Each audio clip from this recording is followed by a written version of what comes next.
Hi everyone, Adam Cleary, FourFourTwo here. Yes, it's me, I'm back. Don't worry about where I've been, nowhere exciting.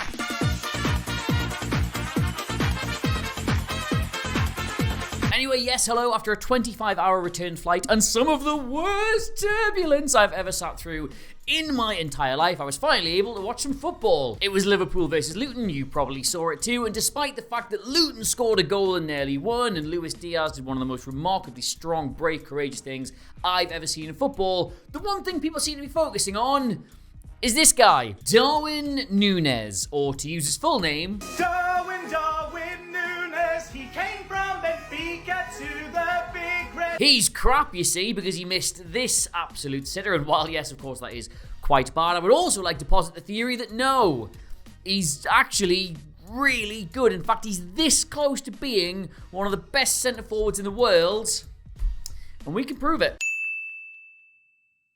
Alright, so last season for Darwin Nunez, his first in the Premier League, his first for Liverpool. Pretty tough one, I think we'd all agree. 14 goals in all competitions. Not a dreadful return, but I think the expectation was much higher. And that is partly because of the reputation he arrived with, yes, and it's also partly because of the price tag he had, yes, but mostly the biggest problem he had was Erling Haaland. The two big title-challenging clubs in England both going out and buying a very unconventional for their style of play centre-forward and putting them immediately into the first team. It was impossible not to draw parallels. And that meant that when Haaland hit the ground running and started scoring, let's see if I remember, 1 million goals a week, it meant that the comparisons continued and they were very unfavourable for Nunez, who was not doing that. But the thing is, not all transfers work out, and even the ones that do very rarely work out straight away. So it wasn't unreasonable to expect a period of adaptation for Nunez in both this league and this country and this team and this system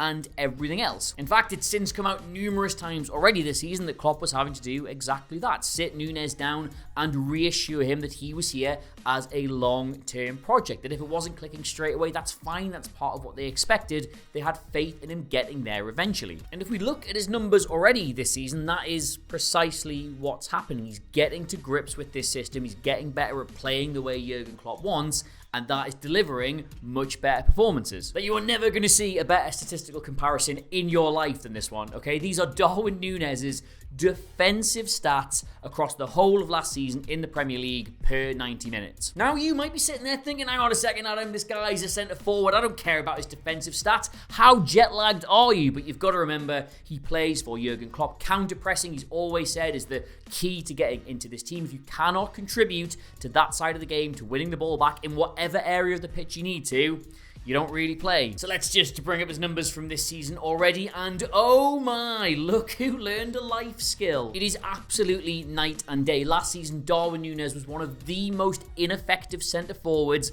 at pressing the opposition, and this season, he is one of the most effective centre-forwards at pressing the opposition. And the thing is, all his other numbers, the ones you actually care about, they are up loads and loads and loads as well. He's scoring more goals per 90 minutes. He's getting more assists per 90 minutes. He's creating more big chances per 90 minutes. He gets on the ball more per 90 minutes. He gets on the ball in the final third more per 90 minutes. He gets on the ball in the opposition box more per 90 minutes. He is a far more effective player, and crucially, he's becoming a better goal scorer. And this is the whole reason why I've made this video, by the way, because I've seen loads of people laughing at him missing that chance for Luton. I've seen loads of people saying, oh, he's good, but he can't finish. We even saw Jamie Carragher in the post-match saying, look, he's a good finisher, but he's never going to be prolific. We know that. And that's just, I don't think that's true. Last season, his shot conversion percentage was just a little bit over 12%, which is not great in the grand scheme of things. It's pretty average for the Premier League. And this season, he's already upped that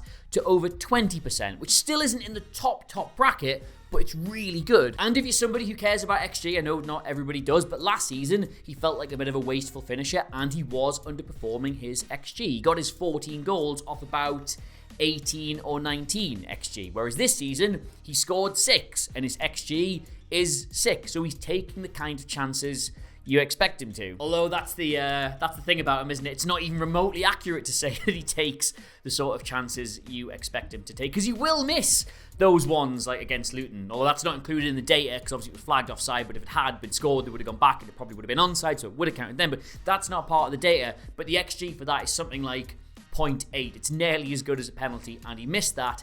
And both those goals he got against Newcastle combined were worth an XG of about 3. So he will get chances he should never ever be able to take because he's so good, but he's still not finishing the really not easy but more comfortable ones. And this is why I think Liverpool fans should be so excited about Darwin Nunez as a footballer, because he's still only 24, and yes, his numbers are nowhere near the sort of levels you expect from an elite centre forward, but every single one of them is tracking in that direction. He is moving closer and closer to being that kind of player, and I don't actually see any reason why he can't be that. And you can tell, by the way, that Klopp absolutely believes he's going to be that kind of player as well, because we sort of think of Liverpool as this classic 4-3-3 team, and we sort of feel like they've maybe reverted back to a slightly older system they used to play. But if you look at the way they set up now, using that box midfield, that needs a player like Darwin Nunez at the head of it, not someone like Cody Gakpo. Like, you've seen it a lot this season. You saw it against Luton, the way they like to build up now. Alexis McAllister, he comes across, leaves a bit of room for Trent Alexander-Arnold to move into the midfield. The defence shuffle over, and you get this 3-box-3, very similar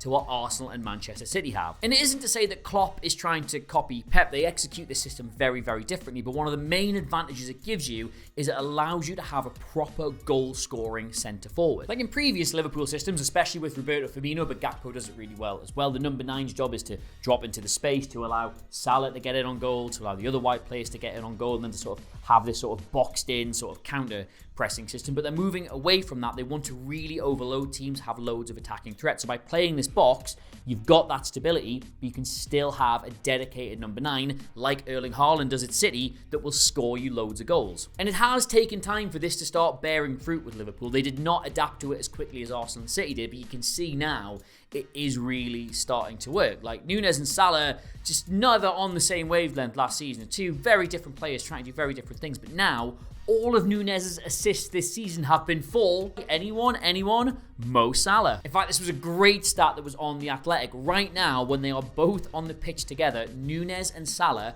are creating a chance for each other, wait for it, every 29 minutes. That is the best ratio between two players in the entire league. This is working. And just to go off on an entire other tangent here, I do think Joe Gomez starting against Luton is an indication that he's finally really confident in the system and happy to just settle with it, because Gomez, obviously centre-back by trade, so when you move into this back three, when you've got your little box going, he's a perfect player to be playing in that position. Obviously, Robertson, Tsimikas, they want to be bombing up the left-hand side, but Gomez, he's going to do that job really well. So as weird as it sounds, the decision to put Joe Gomez in at left-back is actually a ringing endorsement of Darwin Nunez up front, because if you're going to play that more conventional system where you're going to be having the centre forward dropping off and getting your two wide players in on goal like that, then you do want that width. But if you've got a reliable goal scoring number 9 who's going to be the focal point of the attack, then he goes there, so you kind of force these two wide players out a little bit more, so you're not worried about getting any width